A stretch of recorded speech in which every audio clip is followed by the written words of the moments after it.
How you doing, man? Good yourself, dude. Nice to meet you, however one would call it. I don't think we've met in person. I doubt it. No, we haven't. No, we nice haven't. to meet you, dude. Thanks. Yeah, cool, man. Welcome to what I don't know. People say it's a podcast interview thing, and I'm like, it's too common a word. I'm just trying to think. It's not really an interview. It's more like like you say, like an e-meet, like a discussion. A discussion, a chatcast. So I wanted to use that originally as a chatcast, but Google snapped that up before I even thought of it. Probably arseholes. Okay, so Ashley, welcome to Talk to Trev podcast. Dude, I know nothing about truth and its burden. How did this thing sort of come to be? Oh man, we're like 12, 13 years running already. So we've been around, seasoned musos, I would say. In the early days, 12, 13 years ago, whatever it was, I was playing in a band called Unwritten Friday. And, this is now going way back, so I got to sort of like jog my memory a bit. But I was jamming in a band called Unwritten Friday, and Calvin, the guitarist for Truth and Burden, was jamming with a whole bunch of other dudes in a band called Halo Effect, the Halo Effect. And, we played one or two shows together. They were a lot younger than I was. Well, they still are. But, we sort of, I don't know, through meeting each other at shows and whatever, they'd run into a bit of an issue for a battle of the bands where their vocalist had sort of, I don't know if you call it moving or immigrating or whatever, but he sort of temporarily, however it was, moved over to somewhere on the coast or something, I don't know. And so he was that side, and they had this battle of the bands thing, and they pretty much asked if I could assist with the whole process of doing this show. They were like in some sort of semi-final or something like that. Right. So there was some sort of level of importance around the idea, and I was like, all right, cool. At the time in my band Unwritten Friday, we were like a ticking time bomb, if I'm absolutely honest, and had been for quite some time, like just high pressured kind of band. We were always in each other's faces. It was a difficult group of dudes playing in a band together, and it was a rad time of life. We had a great time together as a band, but I do know that we all just had so many conflicts with each other. As much as we loved what we were doing in the band and as much as we believed in it, there was definitely a sense of disagreement on a regular basis, enough so to sort of create a feeling that I just kind of got to a point where I wasn't all that behind what we were doing, and I was kind of looking for a way out, pretty much. Okay. And anyway, so now we've got this whole thing with Halo Effect that they asked me to help out with, and I knew that the guys were into like progressive metal bands like Misery Signals, August Burns Red, stuff like that at the time were, I would say, unknown. Misery Signals are still fairly unknown, but in my world, and the guys from Halo Effect's world, that was like the band, if you could imagine, the master of influences kind of for us, and still actually are, even for Truth and Burden. And they were just into the same kind of stuff. So when I helped them out, there was just this immediate sort of like clicking of dudes who wanted the same thing. And it was interesting because I didn't know the lyrics to the Halo Effect stuff, obviously. And so I just kind of like winged the whole show, and whatever it ended up being, it ended up being. They were way too technical for me even at the time, so I didn't really get most of the stuff. So like winging it was quite a vibe. And yeah. So anyway, same day as that show, I ended up saying to the guys, look, I'm not happy where I am. What do you guys say? We do this thing, and what's the vibe? With your vocalist. Their vocalist, like I said, had moved, and it looked like it was time pretty much for everyone to kind of move into something new. So anyway, that was the beginning of Truth and its Burden. Of course, it didn't go down easy. It went down with quite a hailstorm of shit, as you can imagine. Mm-hmm. It was, I guess, frankly, it was underhanded. I should have been more open and honest with the guys when I left Truth and when I left Unwritten Friday. and I wasn't, you know. I was a lot younger in my life. And, you know, when you're young, you don't necessarily do things the best way possible. You know, I'm not. It's not an excuse or anything. Yeah. I guess it sort of is, but you know, you just don't seem to deal with situations quite the same way as you would today. You know, Yeah. As a grown adult, you know, family you're, man. You're more mature. You know? Yeah. Absolutely. You know, so but I mean, you know, be that as it may, one thing led to another, and there you go. Truth and Burden was what it was. And we immediately started, you know, writing songs and prepping for an album. I mean, we were from the get-go, like I was dead serious about it. And I even recall the very first meeting we had as a band when we were still talking about starting Truth and Burden. You know, the discussions were, guys, we need to be a touring band. We need to go overseas. We need to release albums. We need to do this thing as properly, as professionally as we possibly can, and we need to do it with haste. That's actually a good segue, because I can tell from the EPK that you sent me that you guys, I mean, it's 2007 started, 2008 you're playing like Woodstock festivals and Lucky Fish and Lighter Festival, and then 2009 you're like this festival, that festival, and then you start performing alongside like Haste the Day and CDC, and you're playing all these massive festivals. Were there like, I mean, you're talking about touring and all that sort of stuff. Was it immediately a thought to go overseas and take this overseas rather than just be a South African band? Oh yeah, for sure. I mean, there was no question about it. And you know, from the very, very beginning, my heart was set on becoming a road dog band. You know, that was the idea behind Truth and Burden. Like, you know, I'd grown up. I mean, I'm talking from young. I mean, I must have been 8 or so when I heard AC/DC for the first time. Right. You know, and like I'd been sort of exposed to so much music and so much of what was going on in the music scene in general. You know, and my dreams had never really subsided. You know, that lust for wanting to go out there and prove yourself to the world and prove your worth. You know, that never really, even still to this day. You know, I mean, I'm 38 this year, and I still got that feeling that, you know, hey, we could make it out there, you know, kind of thing. Who knows? I mean, but you know, so you know, you never let go of those dreams, and that was kind of the initial thing. And I was pretty straight up with the guys, and I said, look, if you're keen to join the ride, like, I will do everything possible within my means to get us on tours overseas, to get us, you know, on festivals, to do as much as we possibly can, be as active as we possibly can, to release albums, to make it proper. You know, at that time, I mean, it was a very young metalcore scene. The hardcore scene wasn't really much of a thing. It had its time, and then it sort of phased out when the Shaman, those dudes, sort of broke up, and then it was quiet for a long time. You know, Crossing Point had something going on in Durban, and so there was still like inklings of things happening in that sort of culture, in that scene. But you know, when we came into the picture, we were like, we want to fast track all this shit. You know, we want to. And from the get-go, I think we were together for 4 months. We had about 6 songs or something, and I started getting us onto, you know, local tours and really started pushing, you know. And I mean, we did everything ourselves from the get-go. We were just a very sort of DIY approach to the whole thing, and you know, we did our best to get our way around the country, you know, and I think we did well. I think we've maintained that kind of thing. I mean, we've had like moments where I guess you could say, you know, we might have even called it like a hiatus here and there, where we weren't as active. We were never broken up, but we weren't as active, you know. But we definitely had the overseas goal, 3rd albums goal. Right. You know, we wanted to do bands as bands do bands, you know. Yeah. And South Africa wasn't, in the metal scene, it wasn't that much of a thing back then, you know. There weren't. I mean, Groinchurn like went overseas, you know. Caesar had made it overseas, you know, but like there were I mean, we're talking handfuls back then. Yeah. Handfuls. You know, it's not as active as it is now, you know, where I won't say every second band you hear has gone overseas, but there's definitely a hell of a lot more bands going overseas now. I mean, Rough Magic have been several times overseas. They play huge Doomfest. There's a whole lot of stuff going on for a whole lot of bands, you know. So, and obviously the Wacken, you know, battle has brought around a new phase of a new era for South African metal bands, where bands can now go and play the biggest festival in the world.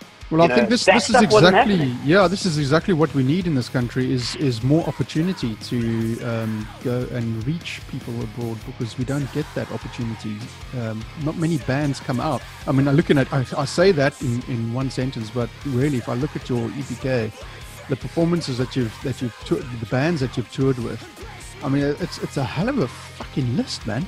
Seriously, it's you guys have done. You've been to Europe. I mean, you've played alongside not Open 4, but alongside Machine Head in the Czech Republic. Geez, I mean, not every band gets to do this sort of thing, and there's a hell of a lot that's consistently. I wish I could show people from 2007 all the way through to 2020 the amount of performances that you've got. It's insane.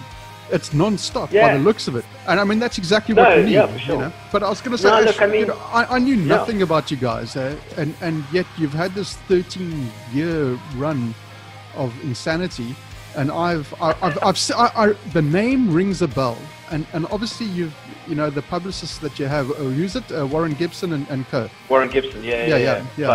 Plug. That's right. Your name rings a bell, but I've never seen you guys live until last week, the Metal4Africa, the Winterfest, and that was such a shot in the arm, because again, we didn't have.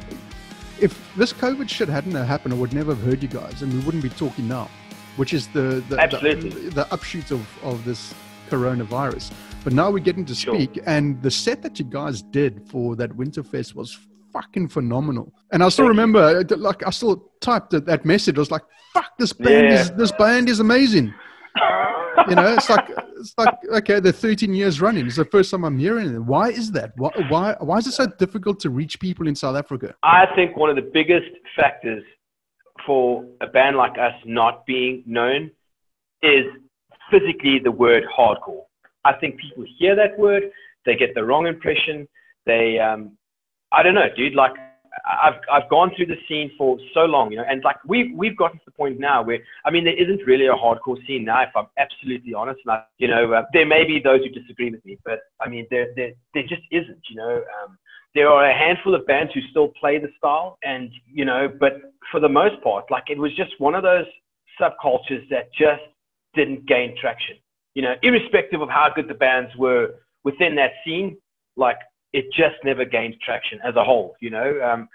I mean, metal community is small enough, now break that down into an even smaller community, and I mean, we're smack bang between like punk rock and metal, and we're almost like the middle child. Nobody really wanted to hang around, You're not the firstborn or the lastborn. Yeah.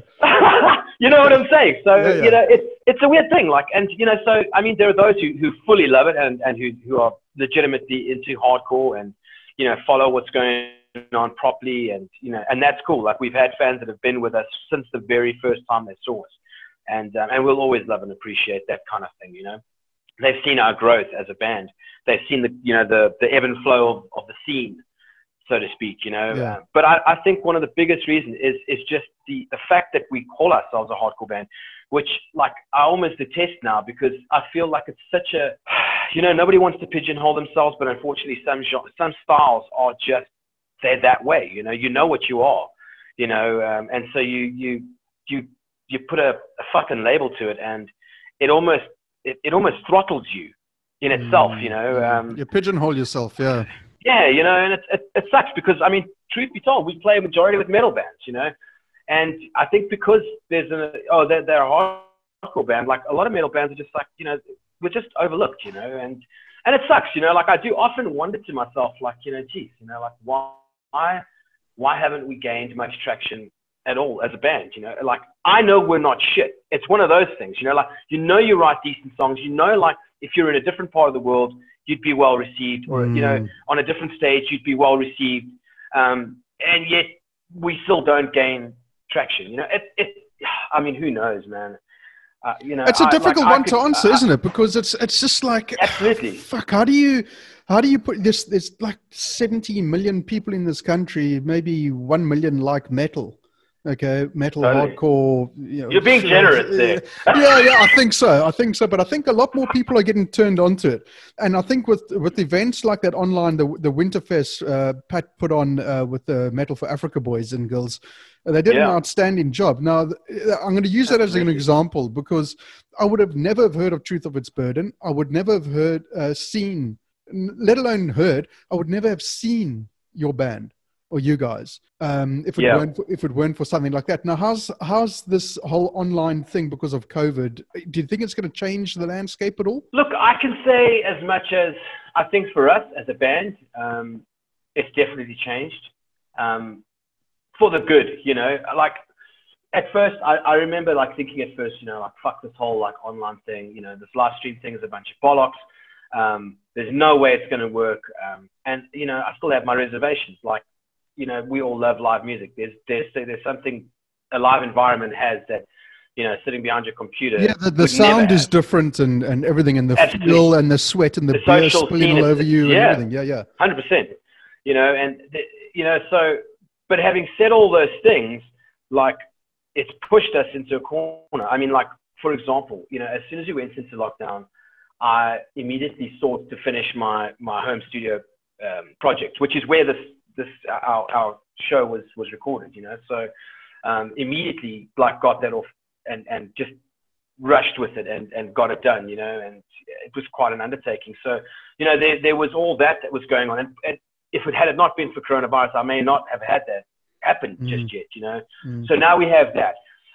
Then came the thing of like getting gear. I mean, I had to get gear to make all the stuff. I know nothing about gear and recording and all that shit. Like I know nothing about it. You know, so like I had to sort of start educating myself. The other guys in the band had started educating themselves. There was a huge learning curve involved with getting ourselves geared towards Winterfest, and the opportunity that was granted to us, like when Pat, I think Pat or Warren got hold of me, one or the other, you know, Warren from Plug. Either one of the two got hold of me and said, look, would you guys be keen, you know, like to do it? And like, I was like, absolutely yes. I mean, at that stage, the studio wasn't done. We didn't have half the gear that we needed. You had to rush it. You know, so like there was a lot of pressure, but I've never been one to shy away from a challenge, you know, and the same for the guys, you know, we've always been like, you know what, fuck this, let's take this opportunity and let's exceed expectations. And, you know, and so that was kind of like our push that we needed at the right time, you know, where a lot of bands might have been sort of coasting along during coronavirus thinking, you know what, fuck it, like it's downtime, we may as well not do anything. We're just going to sort of come back when the scene gets back. Like we were like, fuck, you know, this opportunity's there. Let's take it, let's grab it with both hands and let's fuck shit up. You know, and that's kind of the way you guys certainly did, because that was a blistering set.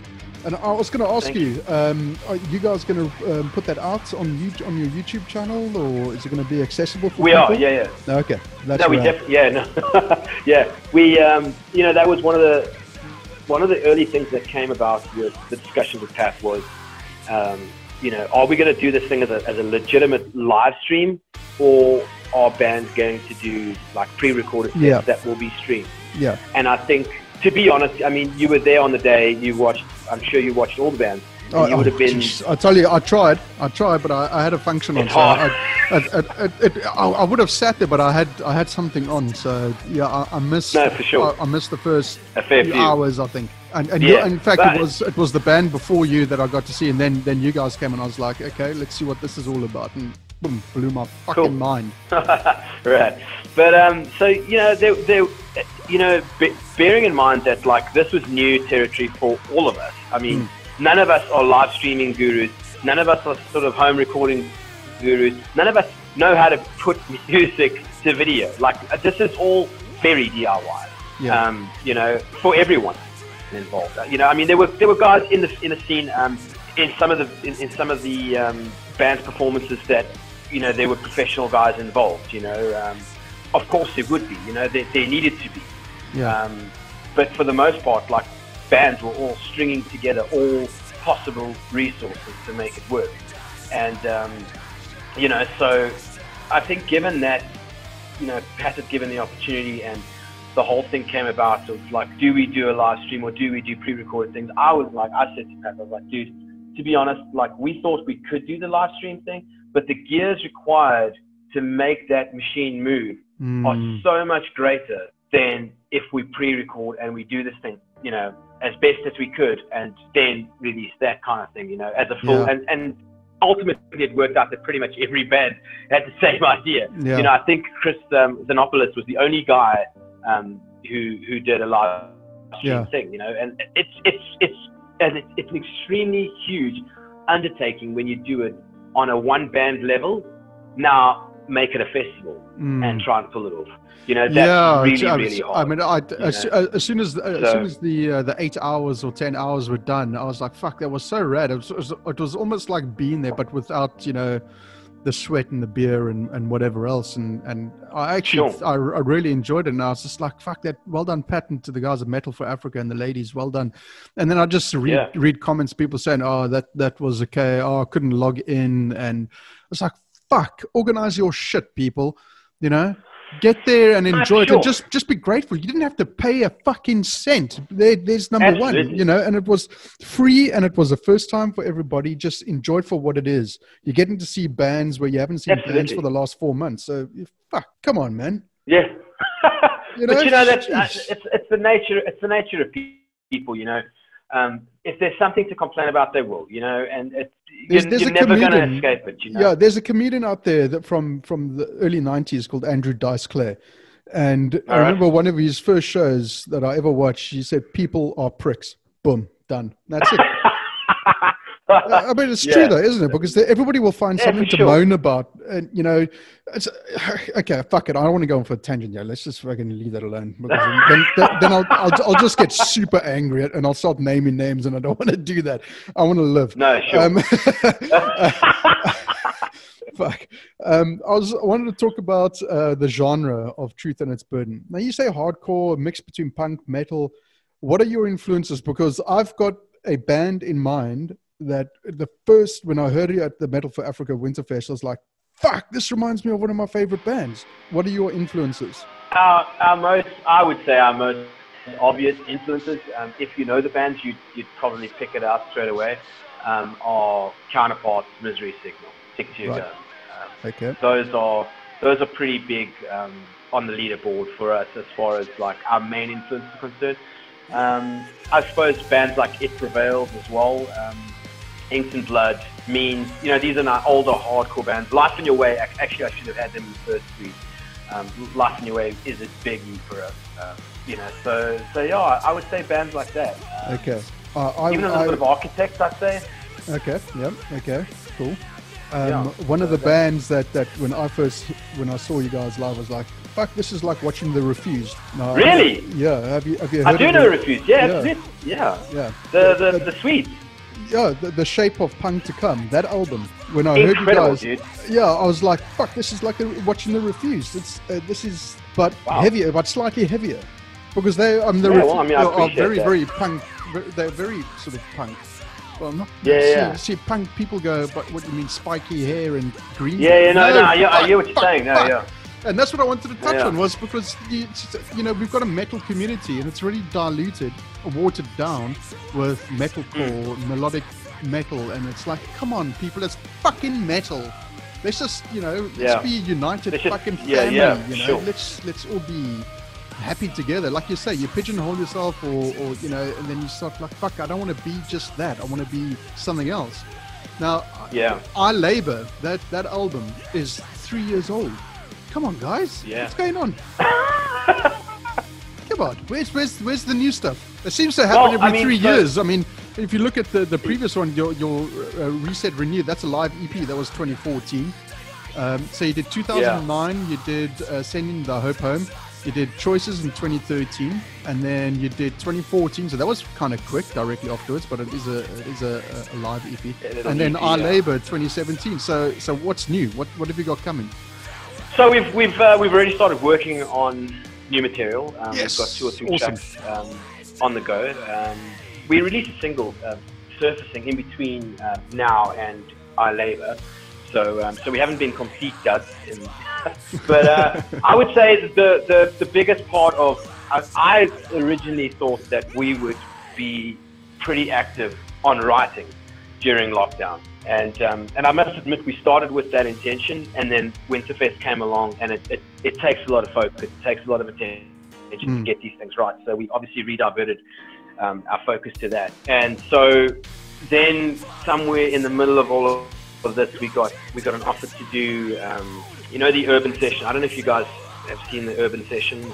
I haven't. I'm on a musical journey here, man, because I'm discovering new shit every single time I do a podcast. I'm discovering new shit. So this is okay. New to Rad, me, so cool. Rad. Cool. So there's a thing called urban sessions, and they asked us if we'd be keen on doing a live stream, which subsequently has. So we're doing. I don't know how you say it, but it's a new thing. But it's on the complete infrastructure backbone of urban sessions, as their staging, it's pretty much their thing. It's just rebranded under Just Music. I don't know if you know the record label Just Music. Nope. You see, Journey. Yeah, there you go. So we're under Mongrel Records, and they're a subsidiary of Just Music. Right. Yep. Okay. Yeah, which is also I guess linked to Plug Music with Warren. Right. And so we got asked to do that, and so we'll be, if not the first, we'll be one of the first bands that do the Hullabaloo live stream sessions. And okay. so there you go. I mean, that's the thing that we're currently busy on. It's a lot more of a production than Winterfest was for us. We're actually planning something that, I don't even know if we're just ambitious about the whole thing, but I'm hoping that people will get it. Basically, we're trying to do a stage production, like a theater stage production. Right. Okay. And we're trying to sort of do something completely different, something unthinkable for our style of music. And so we're doing this whole sort of post-apocalyptic themed, show pretty much. We're bringing a choir in. We're bringing extra musicians in. Yeah. Right. Yeah. So I mean, obviously, all the other bands that have done the urban session stuff, and it is a band just playing their set kind of thing, Yeah. But we wanted to do something that was different, that would possibly even sort of just change general public perception of what it means to be a heavier band. And offer something more of a theatrical kind of staged event rather than just a band jamming out on the stage, kind of thing. We're going for this. With that being said, what is the message behind Truth and Its Burden? Because it almost seems like a message driven politically, sort of not politically, but almost like Rage Against the Machine, like a message. Yeah, we're definitely a band that has a message. There's no question about it. We're a lot of the themes that topics we discuss and stuff like that, it's positive. We try and get a positive message across. It's a lot of social issues, stuff like that. We talk a little bit about looking at yourself introspectively, doing that kind of soul searching kind of stuff. Where we're going wrong as people, as individuals. How do we improve ourselves? Things like that. Where do we start with that answer? So it's a lot of sort of especially on our labor and even choices. The lyrics delve a lot into me looking at myself and where I'm going wrong, how I'm maybe even mistreating people, or how I'm misguided, and and how we can sort of just be better people. The older you get, the wiser you should be getting. Theoretically speaking, obviously. Whoa, not everyone becomes better as an age. I've met some real old arseholes in my life, believe me. Oh, we all have. Fucking hell. Again, I want to live, so I'm not going to say names. Jesus. But yeah, we obviously just, we wanted to try and sort of say something that would make people think, how do I change my life to improve my own life, but also to really have a strong and positive impact on those around me, and so a lot of the lyrics kind of shape themselves around that scenario, as I say, the older you get, the wiser you should be getting, and the more you tend to learn, I have found it easier. I'm not saying everybody else would, but I have found it easier to look at my own flaws and faults and, you know, change myself and realize, you know what, like you're being addicted or you've got the wrong perspective with what you think there, you know, and we have to be doing that on a constant basis, you know, otherwise, you know, we're not necessarily growing into our best version of ourselves, and we want to be that, you know. I mean, that sounds like super, like, I don't know, you know, Oprah Winfrey or you know, like, but and you get what I'm one, saying, and you get one, and you get one, yeah. Yeah. I get one what? Clap around the fucking ear, no doubt, yeah. So yeah, you know, that's kind of the approach we've taken, you know, and I do talk about a lot of stuff like that between songs. It's always been a part of our show in terms of the live show. You know, we've got a few things to say that's on our mind, on my mind, you know, and I don't like leaving the stage without having shared something. No, that's good. Where people, you know, would maybe think, you know, okay, hang on, you know, like what he said there maybe made a lot of sense. Maybe I should think about that, you know. And I mean, you know, if you have any sort of level of, I don't know, how do I word this? If you're of any level of importance in a community, in any way whatsoever, where you might one day have a microphone in your hand, like my feeling is you should leave the stage with people feeling uplifted, with a positive note, you know. I'm not saying every band should do that, you know, but for us, that's been my look at the whole thing, you know. I want to leave people thinking positively about their lives. You know, we live in a very negative world right now, more so than ever, you know, like everybody's hating life on a real level, and, you know, with reason. You know, how do you stay positive in this climate, you know? Maybe watch a lot of Sculptor Saturday. I don't know, I do. It helps, even though his stuff sounds super, you know, catchphrasey half the time and pointless, it does lighten the mood, you know. It has helped a lot of people too, you know. So, like, I tend to sort of, like, try and push that idea rather than, you know, blood and guts and gore and bad shit of the world, you know. Like, like metal's usually associated with, like, dark and heavy subject matter, you know. And I like to sort of say, you know, fuck it, we don't have to do that, you know. We don't have to be hectic. You know, we can also sort of, like, share something that's real and meaningful, and people should be able to take something away from that, you know. So hopefully, you know, we get that across. But I, at the same token, think people would look at that differently or receive it differently in some cases in a live setting. You know, like the guy standing with his beer at the back just wants to hear a band and thrash out, you know, like he's going to be like, well, fucking stop preaching to me, kind of thing, you know. And like, yeah, you know, it's hard to kind of please everyone, you know, but like we've always tried to sort of be true to ourselves and be true to what we're trying to push, you know. And you can't look at the bad guys, or not the bad guys, but the guys hating on what you're doing and change yourself to suit that. You know, that's not being sincere, you know. That's you know, that's disingenuous, you know. I wouldn't want to be that, you know. So yeah. The two new songs that you guys are busy doing, is it much different from Our Labor, or what sort of, what can you tell us about it? So I would say they're a lot more technically, you know, on the musical side, they're a lot more sort of technically progressive, I would say.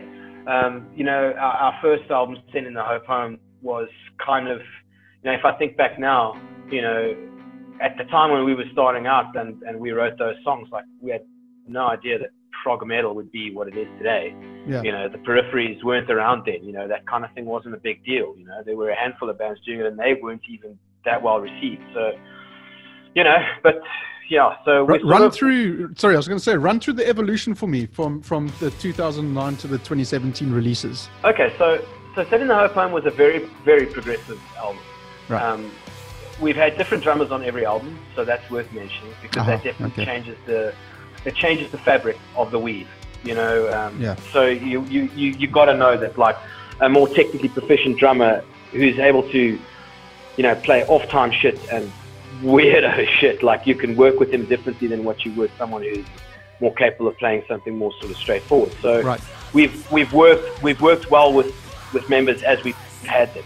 And 13 years, you tend to sort of pick up a few and lose a few, you know. So, but the first album, Send in the Hope Home, was very proggy, more so than anything else we've had, you know. So that was definitely our first sort of love, I would say. That was what brought us together. That was kind of where we cemented our general sort of sound and feel.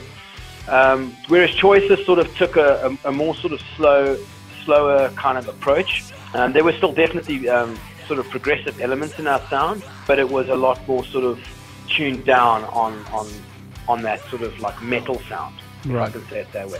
We definitely veered more towards melodic hardcore on that release than on our debut release.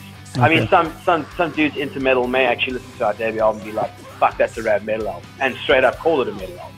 Yeah. You know, we definitely didn't have too much of the hardcore feel going on on the first release.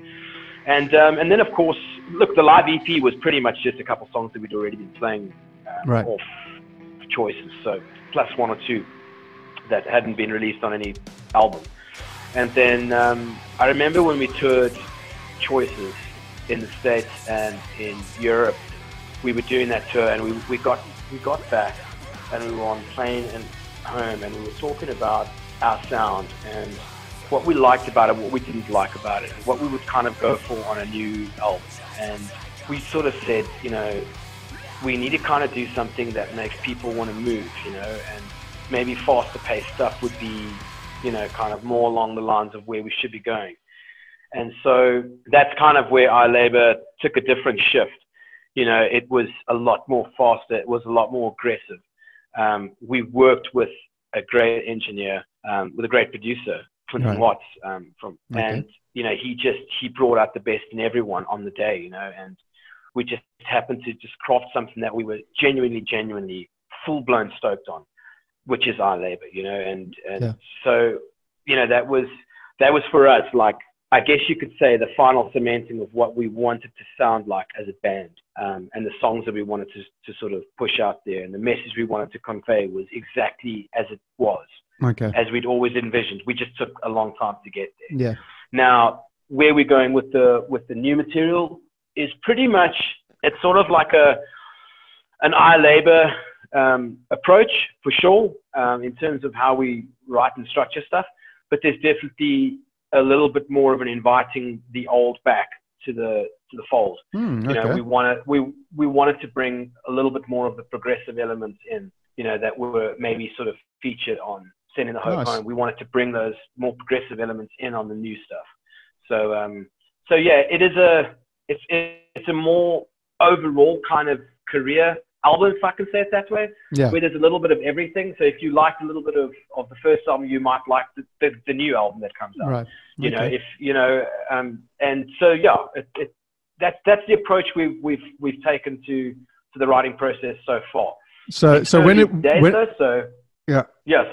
I mean, you know, we may change direction, but as it stands right now, I think everyone's in definite agreement that would be the approach to have. Okay.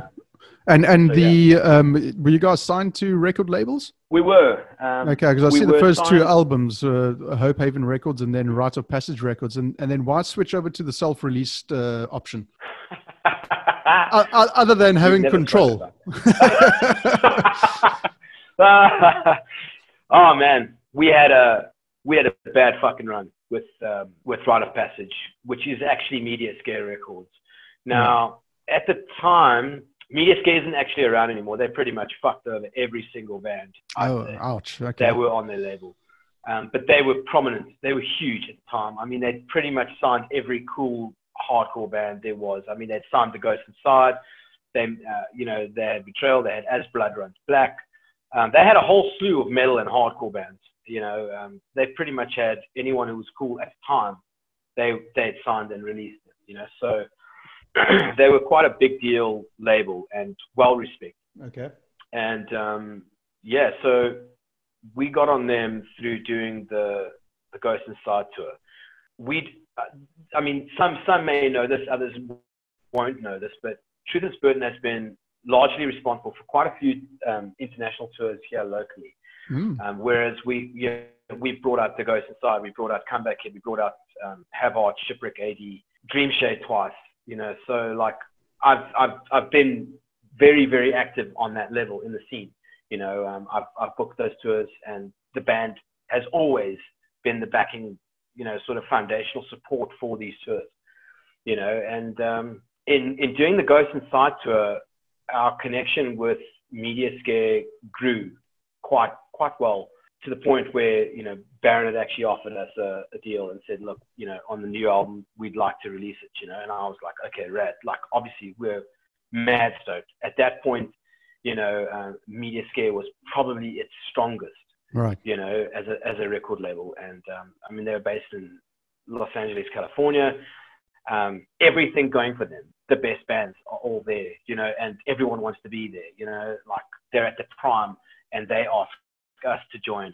And which then about a month or two later, they opened up their subsidiary imprint label, which was Rite of Passage Records. Yeah. And we sort of fell in that slot with a couple other bands, all good bands.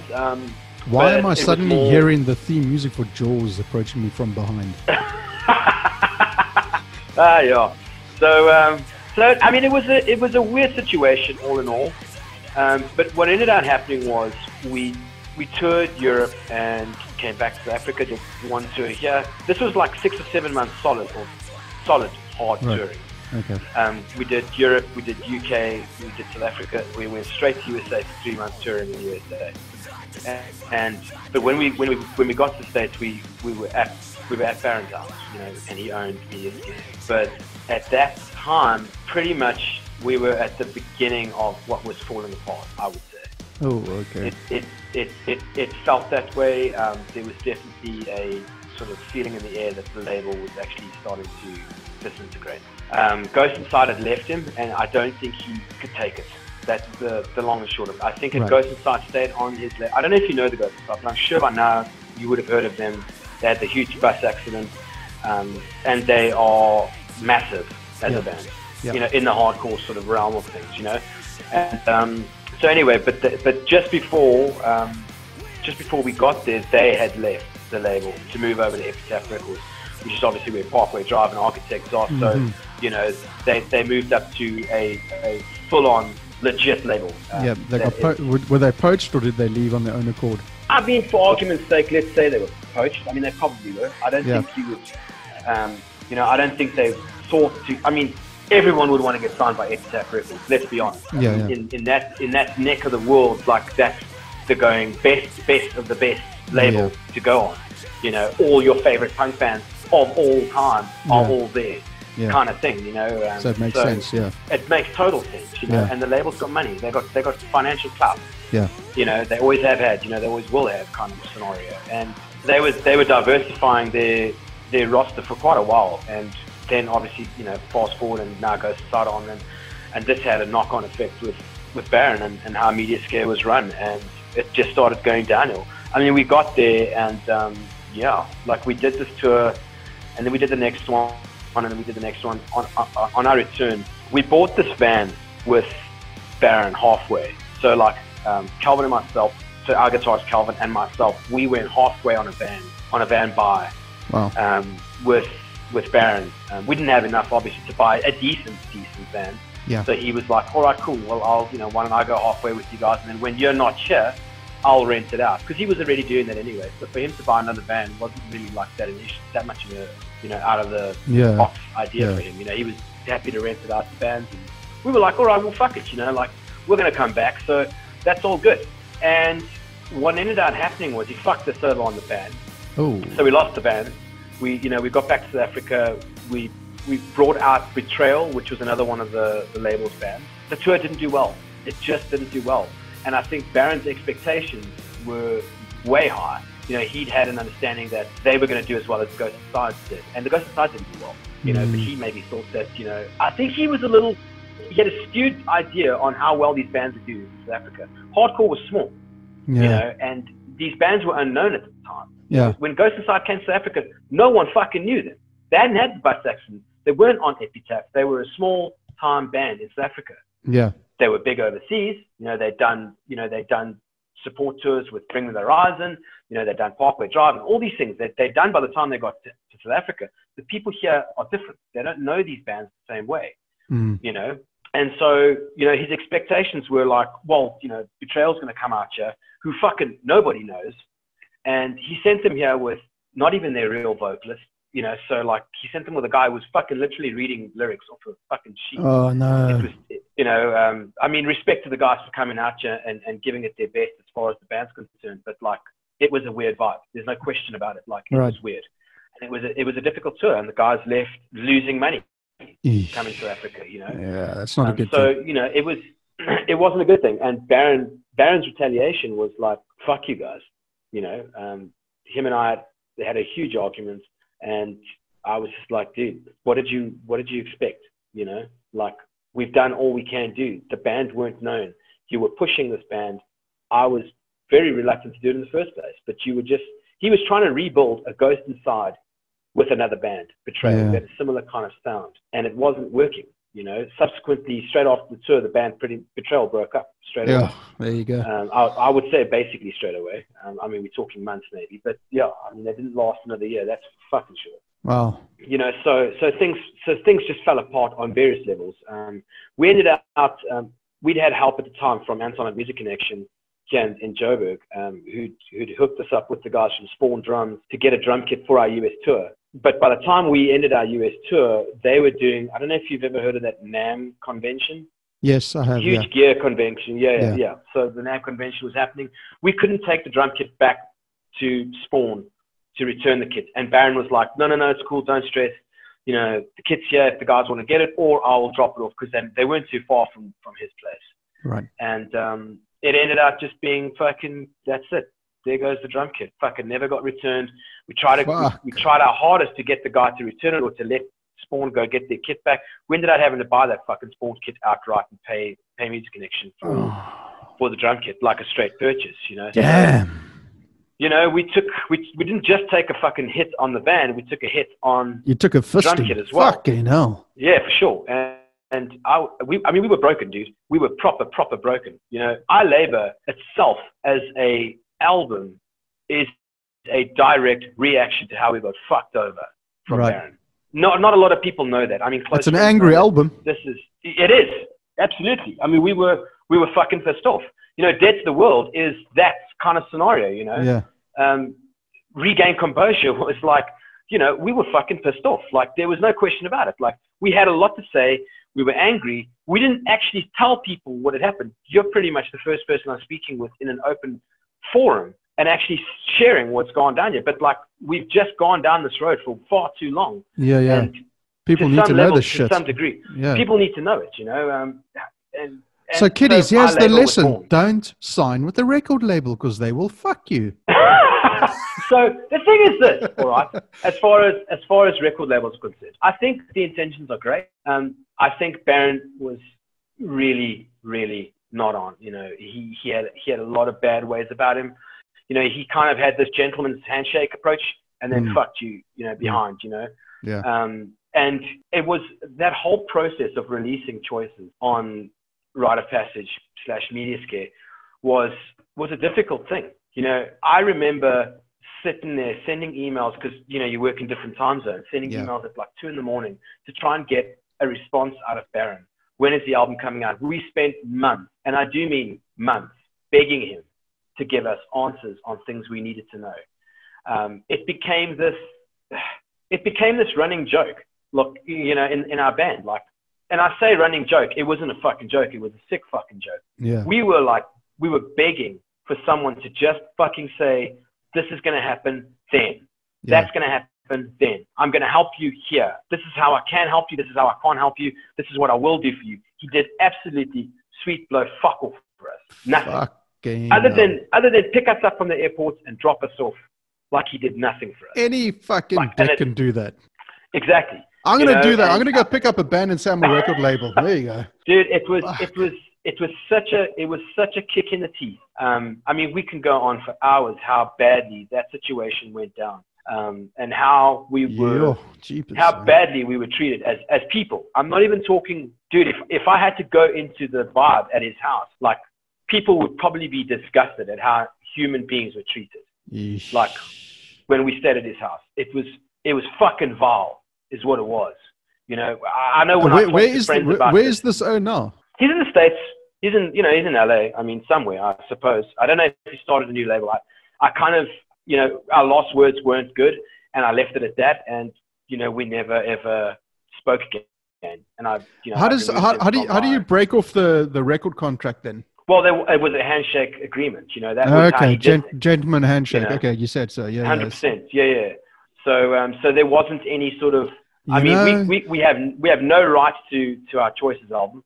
So you know what is so sad about this is that there's only one band manager. It's not a record label that did that, and that was Shep Gordon. And Shep Gordon. He's Alice Cooper's band manager, and there was a documentary on Shep Gordon. It's really, really good. You should watch that. I'll check it out. And Alice Cooper has been with him for the last like 40, 50 years or whatever, and there's not a single contract drawn up, just a handshake, and that was it. Yeah. I mean, that's what you want. You know? Man. I mean, no, sure. I mean, like we were stupid in a sense, but we were desperate. You know, we'd had this idea that, like, you know, and I trust Easy, like that, you know, call it a fault of mine, whatever. Like, it's just something I've been that way, you know, like I trust Easy. And when someone says they're going to do that, like my heart just says, you know what, like give this guy the benefit of the doubt. Yeah, like, dude, you and me are exactly the same. You know,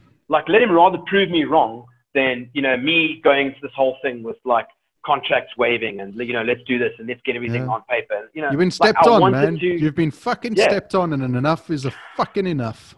Exactly, you know, and so that was kind of where our labor went to the self-release. You know, we were pissed off, and it needed to be that. You know, it needed to be its own thing that stood on its own 2 feet, and whatever it was, it ended up being. We did more for ourselves than that record label could ever hope to have done for us. Right. You know, I remember like begging that guy to speak, and he had everyone who was a booking agency and like top booking agency in Europe, in fucking USA, everywhere. He had everyone on speed dial, like on that level. He knew all these guys, and we begged him, dude, please, we want to tour USA. Like it would mean the world to us. The guy was flat out, dude, USA is going to break you. Dude, USA is going to break you. And I was like, dude, we've been everywhere else. Like, fuck, we've sold everything we own. And literally, I do mean we've sold everything we own to do this. Like, give us a shot. And he was like, no. I eventually said, fuck this guy. I'll fucking book this shit myself. I got onto Facebook. There are a couple of DIY touring groups. I mean, this is sort of like inside info for anyone who's ever looking to tour Europe or USA for that matter. There are groups online where you basically post your whole, you know, sort of tour dates roster, and guys who are bookers will basically get in touch with you and say, look, I can do this show, I can do that show, and I know a guy who can do that. And we strung 3 months of fucking touring on that, on literally speaking to this guy, chatting to that guy, begging that guy, and we built 3 months of touring out of that, to the point where we got to the USA, and obviously they were like surprised that we'd achieved all this on our own 2 feet, on our own steam, sorry, and that by the end of the tour, Baron, and this is no lie, we were in a fucking department store, and the guy picks up the phone and he phones one of his booking agents, and the guy's like, no, cool, I'll work with these guys, no problem. I'm like, dude, you could have done that at the beginning. Like, are you trying to fucking have gone through this shit? Like, you know, we would have had like, I mean, we had a rad tour. You know, it wasn't like the experiences were shit, but we would have had 10 times a better tour. It would have been better for his label. Would have been better for everyone involved. If he had just fucking pulled his finger out. If he had just done what he knew he could do, but he absolutely refused. Fucking and it was like, fuck. I was like, you've got to be fucking kidding me. All it took was a fucking phone call. Like, how hard is that? It blew my mind at how easy it was for him to just say, yo, dude, like, I think you should start working with Truth and Its Burden, blah, blah, blah, this, that, the next. I still remember, it was the guy he phoned was actually Daniel McCartney, who at the time played guitar for a hardcore band called Gideon. Okay. I can't remember his booking agency, but they were prominent. They were booking every band around, you know, and like, this is who you're friends with, that you can just pick up the phone and say, hey, work with this band, and it's done. Yeah. But you couldn't do that at the start of the whole thing. I don't know if he was trying to fucking Mr. Miyagi, yes, or something. Yeah. I don't know. But like, it just seemed unreasonable. What did I say right at the beginning? Like, people are pricks. I mean, considering this band has fucking sold everything they've owned, they're not an American band, they're a South African band flying across the fucking ocean. You can just fucking show a little bit of fucking something, a little bit of love, and say, these are my boys. You know, respect. You know? That's, you know, fuck. It's not a difficult thing to have respect these days, though. To give respect. No. It really isn't. No, dude. That's the thing, you know. That's, you know, I've worked with some fucking absolute fuckheads in my life, and up until fairly recently as well. And I'm not going to mention names because those people are still around, unfortunately. But fuck, sure. You know, it's all about give and take. You know, and I can see you and me are very similar. You give and you don't take a lot, but you expect something back in return. Whether you verbally say that you want something back in return or not, well, that's entirely up to the person. Yeah. But respect, man. You know, I'm not a fucking dick, but you know, show some fucking respect and some sort of business decorum, and that's why it says right next to my fucking name, Trev Lone Wolf Opie, because fuck people. Oh yeah, it makes sense now. Yeah, for sure. No, dude. I mean, it's tough, man. You know, like, I mean, I can say as much as this. Like, obviously, you know, our discussion has probably, you know, brought out a little bit of anger in my approach towards the whole situation. I don't know if I'll ever. Well, it sounds like you need to vent, dude. It's, you know, it's hard because, you know, what do you gain from it other than it's out there, you know, which is cool, you know. It's not going to matter anything now, you know. But I mean, as I say, you know, like I'll probably. But you can't change the past, you know. So fuck it, you know. So you kind of just got to let it ride out, but you got to vent. Yeah, no, totally. You know, if anything, you know, that became a vehicle of progression for Right and I Labor, which to me, as a you know, a vocalist in a band, and having done this for 20 years odd, you know, like, I'm proud about it. And had that not maybe happened, maybe that would have been a lesser effort, you know. Well, you see, now this that I find very fucking important, because you telling the story makes me want to listen to the album with greater depth than just putting it on and putting headphones on and closing the eyes. Now I want to actually listen to it, because there's a story behind it. There's a love of labor behind it. Yeah, absolutely, dude. I mean, it always has been, you know. And it's, I mean, as South Africans, like, you know, we're grinders. You know what I mean? Like, we are. Like, some of us get a little bit further than others, but we all grind. You know, that's an unavoidable fucking reality for us. You know. Yeah. And like, it's difficult to sort of like push an idea for all these years and have no one listen to you, and have no one show interest in what you're doing. You know, and still push with the same amount of gusto. But we are. And we still believe in what we're doing, you know, and we still love what we do, you know, and we've always been, as I said earlier, you know, we've always been sincere and you know, true to our nature as a band, you know, and that's what's kept us going all these years, you know. We're best friends. I mean, I've been best friends with Calvin pretty much since the beginning of this band. You know, we've grown apart at times, we've grown closer at times, you know. I love my boys, you know, they mean the world to me, you know, and we do. Well, like you were saying earlier, you can't be in a band when there's so much conflict. You know, there's going to come a point where you've got to just say enough is fucking enough. Absolutely. So you know, it's been a weird 13 years, I'd say, so far. You know, ups and downs. You know, members coming and going, stuff like that. You know, that's all going to happen. 13 years is a long time for everyone to stay 100% on the same page. So that, you know, it stands to reason that guys will eventually sort of like find home elsewhere. But for the most part, like, Calvin and I have maintained what we've always wanted to and what we set out to do from the beginning. And I think that's for me, that still remains at the forefront, you know. And I love the guys in the band that are here now. I think we're on a forward trajectory in a way that we haven't been for quite some time. I think that's nailed it. Ourselves, but yeah, I think that's nailed it, because I think you're in a upward trajectory. I think if it weren't for the Metal4Africa Winterfest, I would never have heard you guys, and I would never have heard I Labor. That's for sure.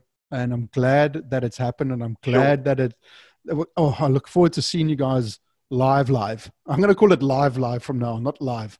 Yeah. live. Totally, dude. Totally. Kiss at him right.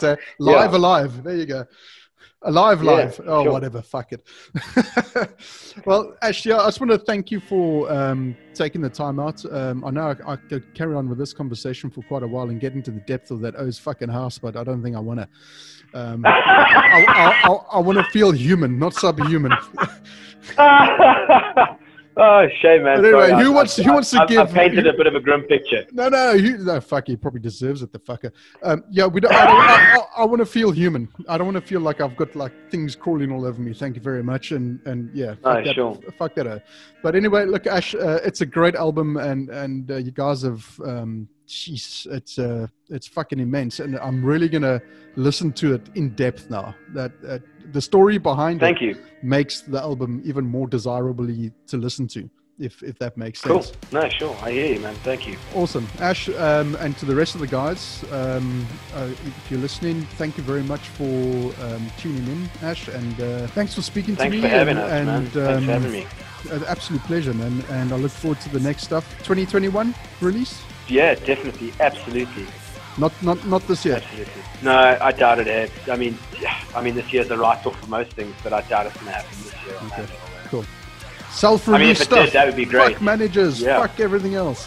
Well, if I may say, Warren is such a classic guy there. I mean, the PMA is such an awesome. Warren, you're not a prick. Don't worry. I'm not saying you're a prick. I don't say fuck managers. No, you see, yeah.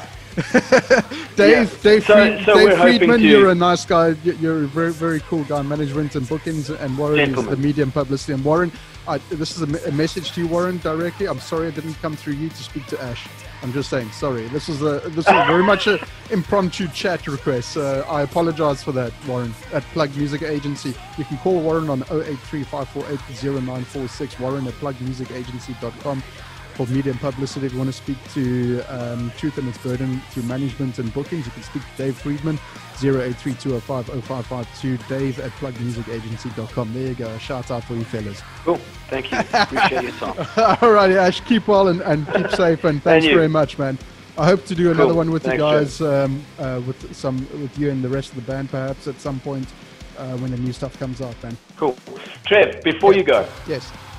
I did actually want to sort of it's hard to sort of circumvent around this thing, but I mean, you could cut this off. It doesn't really matter. But it is worth mentioning that our relationship with Baron was not something that I felt would paint the picture for record labels as a whole. Our relationship with Mongrel and with Just Music and Charles at Just Music, I think it's going to be a great ride for us. You know, there's no generalization here with regards to that. With that stuff, we're just venting on the circumstances that came to be our labor. There you go. There you go. Absolutely. I definitely feel we're on the right path with who we're working with now, and I've seen that in the fruits of everything that the guys have already come forward with and helped us out with. So that is just something that I felt very necessary to say. Alrighty, cool, man. Truth and Its Burden is fucking rad. Thank you. Appreciate it. There we go. Alrighty, Ash, keep well, man. Alrighty. You, man. Cheers. Bye.